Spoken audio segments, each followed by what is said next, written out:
Dear friend, I doubt not, but you will, from both the gazettes and letters, hear of the great calamity that hath befallen this island. Rev Emmanuel Heath was the rector of St. Paul's in Port Royal. It's from his two letters that we gather some of our best information about what happened during the earthquake and in the immediate aftermath. Reverend Heath sets the scene of having wormwood wine with John White, the acting governor. And he leads into what occurred during the quake itself. His second letter, he gets much more in depth into how people died, what was destroyed. His first letter is very valuable because it gives you a certain insight into his psychology as he's trying to figure out and come to terms with what happened. By a terrible earthquake, on the 7th instant, which hath thrown down almost all the houses, churches, sugar works, mills, and bridges through the whole country. It tore the rocks and mountains, destroyed some whole plantations, and threw them into the sea. Port Royal had much the greatest share in this terrible judgment of God. I will, therefore, be more particular in giving you an account of its proceedings in this place, that you may know what my danger and how unexpected my preservation. The native Tainos were the original people who settled in the area that became Port Royal. The shape of the land provided a natural harbor, which was perfect to take shelter with your fishing vessels. Later on in 1494, Columbus came along. And in 1509, there was an attempt to establish some level of a settlement in the area, but it continued to be used as a temporary harbor. In 1655 came the invasion of Jamaica.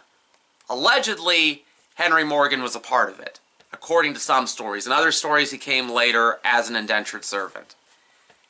In 1659, there were around 200 houses. Port Royal was focused largely on that harbor. It was a center for trade, and it became a center for privateering. During the wars with Spain and the Dutch and the French, Port Royal was used as a military base. And when I say military, a lot of the folks who were there were what we would consider today to be pirates. We know of Port Royal through the stories of the debauchery, of the parties, and it had that reputation even during this time period. There's several accounts of even parrots getting drunk on the streets from the alehouses. Naturally, the governors over time, as they tried to settle the area, were not too keen on that reputation. By 1687, there were laws against piracy. It's also in the 1680s that we see Henry Morgan, the once buccaneer, turn into a pirate hunter as lieutenant governor. Port Royal by 1692 is largely focused on agriculture. Yes, it still has the trade. You have to get the agriculture out. But there is more of an emphasis on the production of tobacco and sugarcane. With that rise of agriculture also came a rise in slavery. A lot of the merchants were involved to some degree in the slave trade. Some either indirectly by buying products produced by slaves or actually being slave traders. Port Royal also was very multicultural. You see variety of religions practiced in Port Royal, from Catholics, there were Protestants of all sorts, as well as Quakers, and there was even a thriving Jewish community in Port Royal at this time. I found the ground rolling and moving under my feet, upon which I said, "Lord, sir, what is that?" He replied very composedly, being a very grave man, "It's an earthquake. Be not afraid. It will soon be over." As you notice in this segment of the letter, John White does not seem worried. That's because there had been many quakes before this one. They were increasing in frequency, but people were getting used to them. They weren't noticing them quite as much. There was not the initial panic of, oh my gosh, there's an earthquake.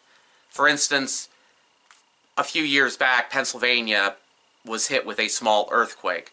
And naturally, many of us freaked out because we'd never experienced an earthquake, especially not in Pennsylvania. That same sort of panic would not be happening. Not initially, at least. This lack of panic may have led to some of the death toll that might not otherwise have occurred. But it increased, and we heard the church and tower fall, upon which we ran to save ourselves. I quickly lost him and made towards Morgan's fort, which being a wide place, I thought to be there securest from the falling houses. But as I made toward it, I saw the earth open and swallow up a multitude of people, and the sea mounting in upon us over the fortifications. What Reverend Heath and many of the other writers at the time are talking about with the soil is what we call today liquefaction. Port Royal was built on essentially beach sand, and it was very close to the water. When the soil started shaking, the water rushed in, and the soil itself became as a liquid. There are many accounts of people being sucked into the ground and being shot back out. Some of those people did survive. Among them we have the tombstone of Louis Galdi, who passed away later on in the 18th century. He was an immigrant from France who had escaped religious persecution. He was Protestant. And he is described as being sucked into the earth, being sucked into the water, and then managing to swim to safety.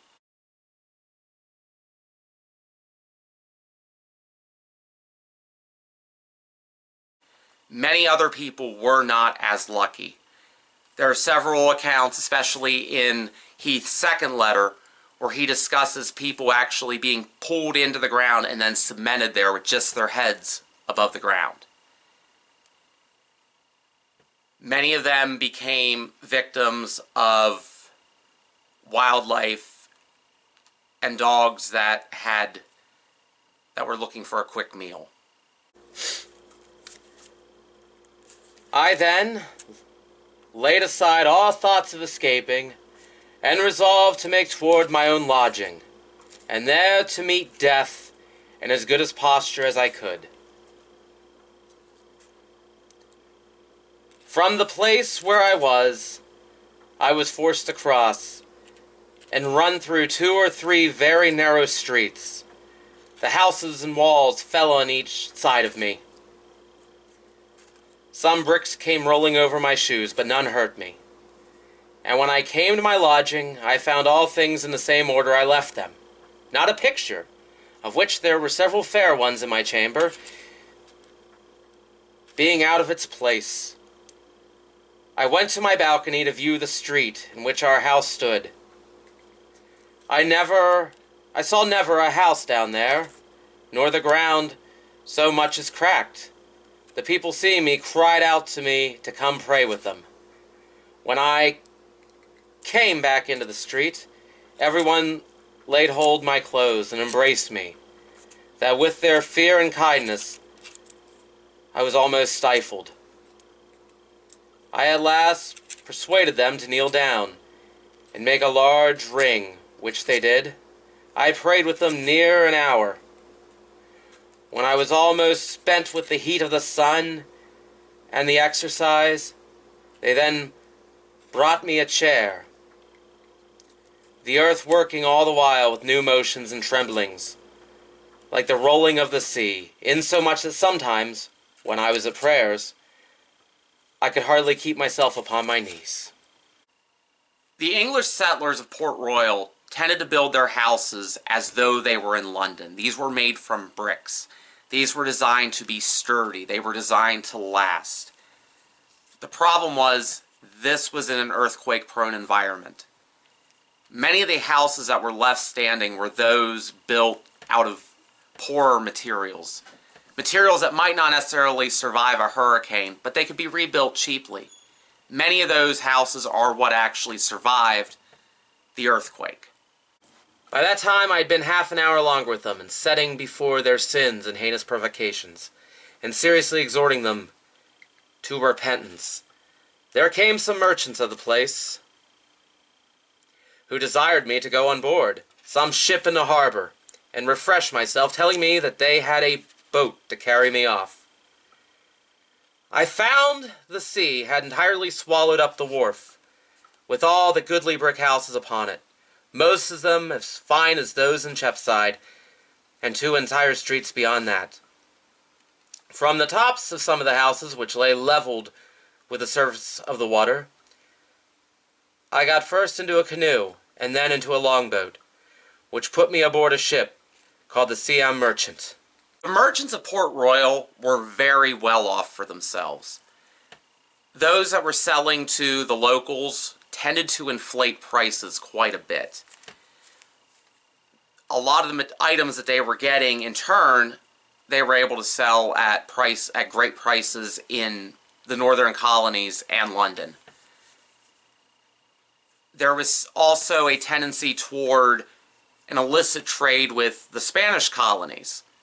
Some of that was known by the Spanish governors. They weren't making enough pay, so many of them were more than willing to trade with the English, even during times of war.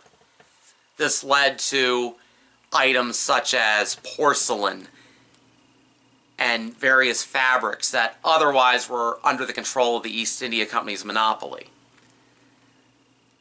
There were other items such as logwood, which would be illegally harvested by logwood cutters, many of them former pirates. We see this continue into the later Golden Age, where quite a few of the pirates had been logwood cutters. It was a job that they seemed to switch back and forth with. I've heard them described as pirate lumberjacks. Logwood is used to make dye, very expensive dye. And although it was a hard task, the rewards were worth it. The next day, I went from ship to ship to visit those that were bruised and dying. Likewise, to do the last office at the sinking of several corpses that came floating from the point. This indeed has been my sorrowful employment ever since I came aboard this ship. In this letter, later on, Reverend Heath describes a death toll of around 1,500 in the initial quake. Later on, as time goes by, he starts to adjust his numbers. Our best estimates are around 2,000 people died in the initial earthquake, and then 2,000 more died in the weeks and months afterward. They died of disease. They died of their injuries. The estimates are that around 75% of the population of Port Royal at that time died. Some of those people would have been people that were otherwise undocumented. They would have been sailors who were just passing through, travelers of various sorts. They might not have been documented. So some of these numbers we can't be 100% sure on, but it was a large number of the population. The disease that came afterward came from, there was a lack of infrastructure. People were not able to find proper shelter. People weren't able to find enough food. And there were bodies everywhere. This naturally led to the spread of various diseases. With design to come for England, we having had nothing but shakings of the earth, with thunder and lightning and foul weather ever since. Besides the people being so desperately wicked, it makes me afraid to stay in the place, that every day this terrible earthquake happened as soon as night came on, a company of lewd rogues, whom they call privateers, fell to breaking open warehouses and houses deserted, to rob and rifle their neighbors, whilst the earth trembled under them. Houses fell on some of them in the act, and those audacious whores that remain upon the place are as impudent and drunken as ever. Given that many of the residents of Port Royal were former pirates or at least involved in the trade, yes, there were, to quote Reverend Heath, privateers looting. They saw these houses that had been abandoned. Many of them were full of riches. They took what they could. Further inland, some of the plantation houses were destroyed.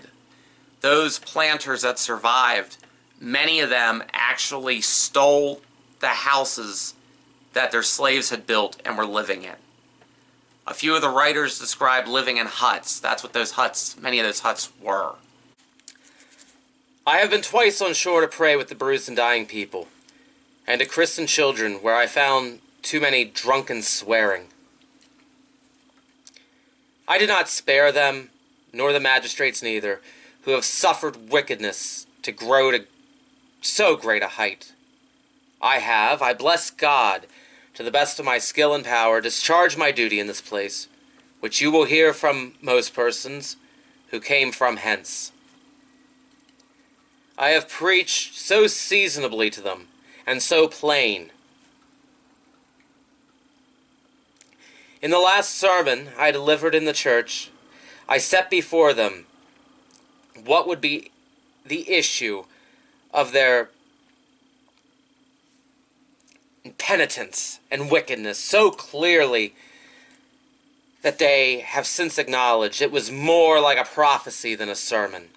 I confess, an impulse upon me to do it, and many times I have reached in this pulpit things which I never premeditated at home, and could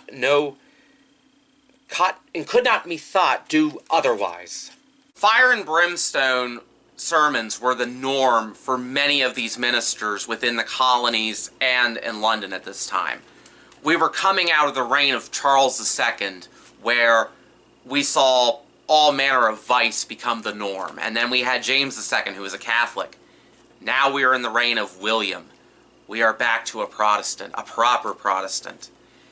And a lot of this language of divine judgment, this is coming from all manner of Christian within the English-speaking realm.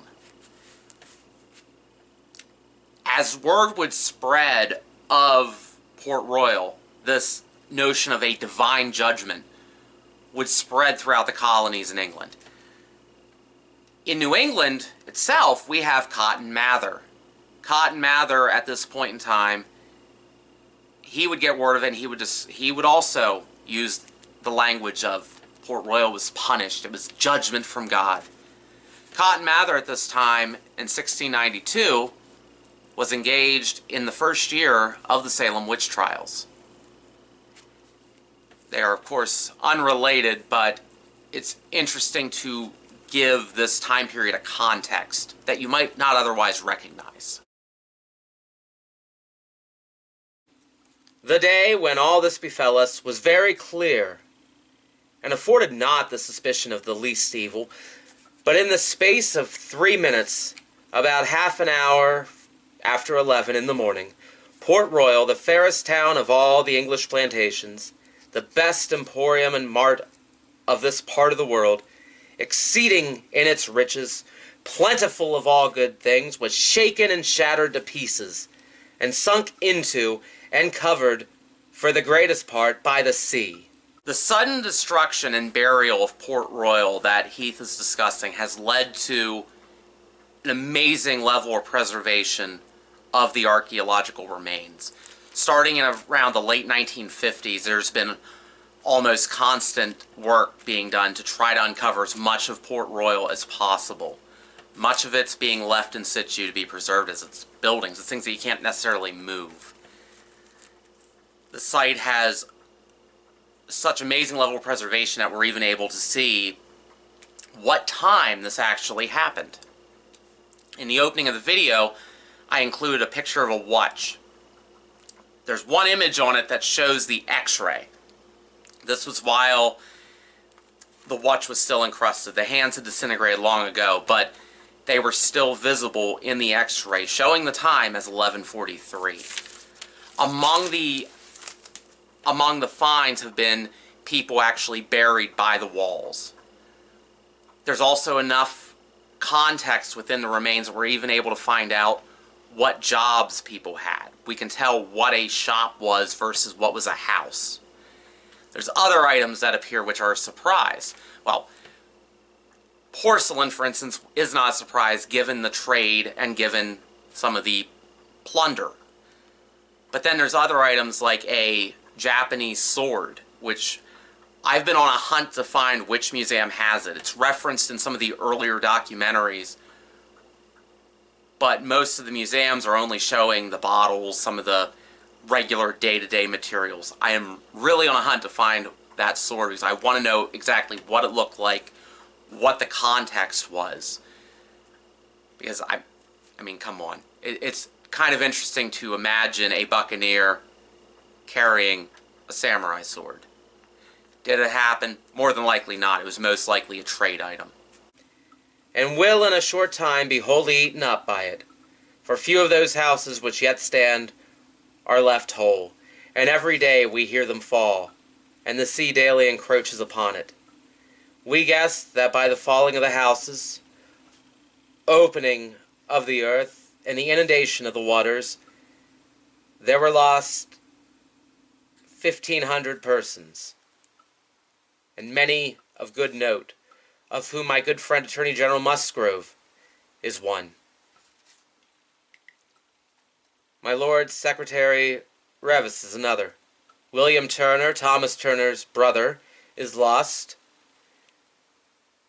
Mr. Schweimer escaped, but his housemate Mr. Watts perished.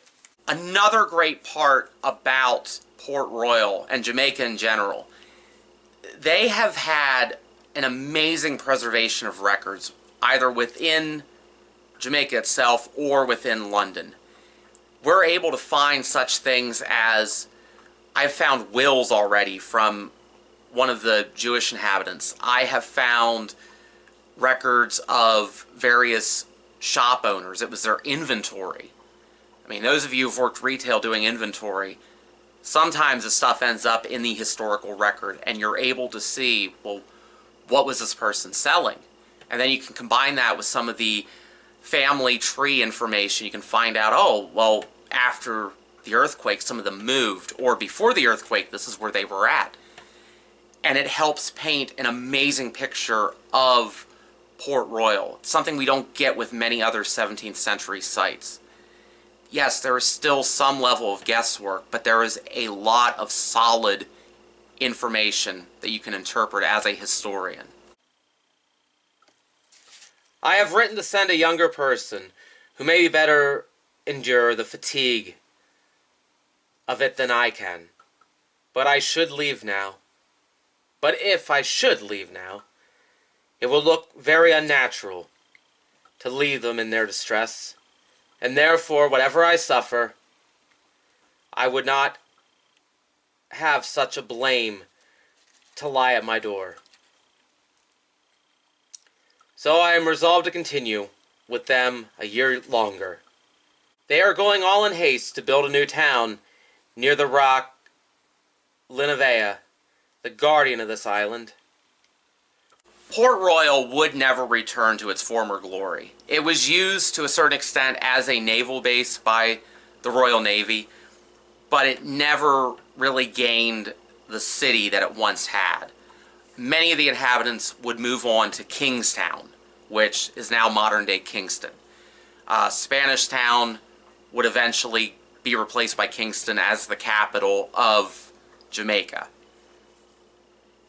Even though Port Royal, of course, is gone, if you go to Kingston, you are still in the same harbor that led to the creation of Port Royal.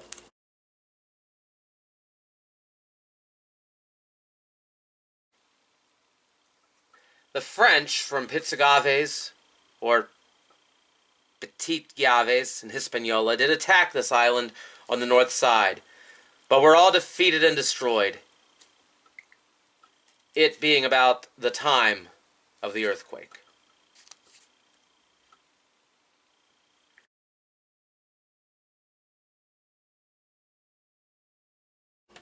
When Reverend Heath is talking about Jamaica being attacked by the French, this was in the middle of the 9 Years' War. It began in 1688 and it would last until 1697.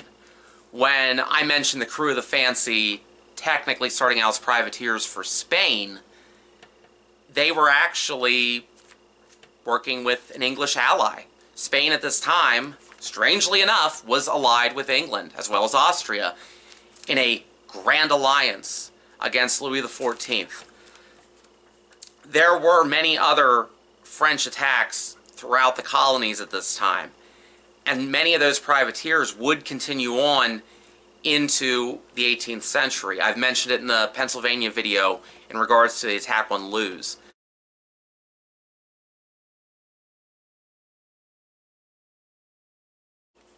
As I mentioned before, there was a Quaker community within Port Royal, and many of them had connections to Philadelphia, or had later connections to Philadelphia.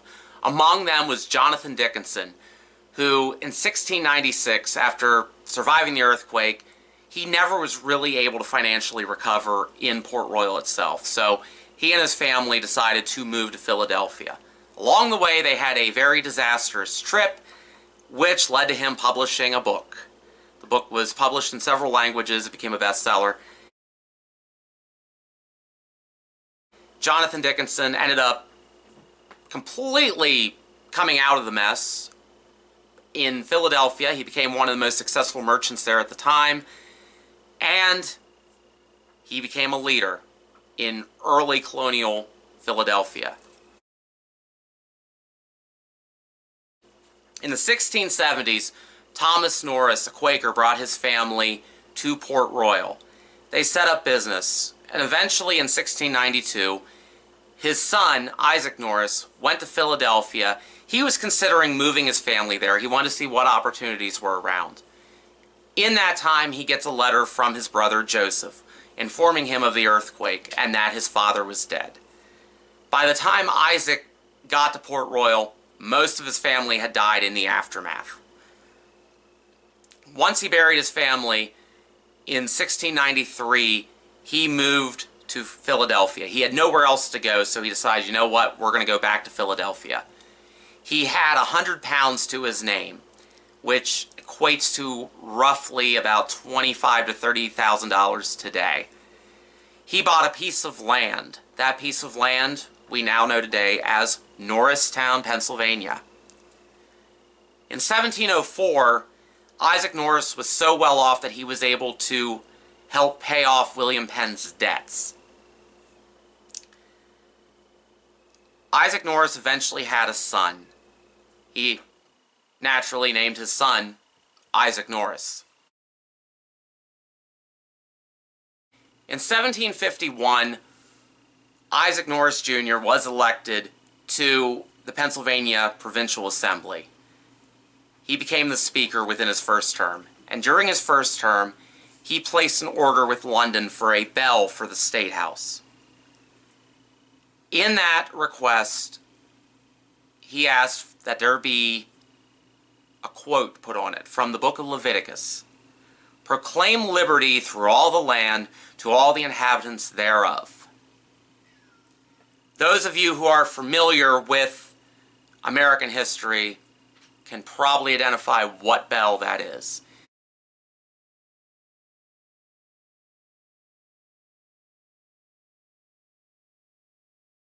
I hope you enjoyed the video today. If you did, like, share, comment, subscribe. Please subscribe. This is a little different than what I normally do with videos. We're definitely going to be visiting a lot of historical sites this summer. We're probably going to be doing a lot more videos, a lot more outside, hopefully. So, take care, enjoy the rest of your day, and have fun researching history.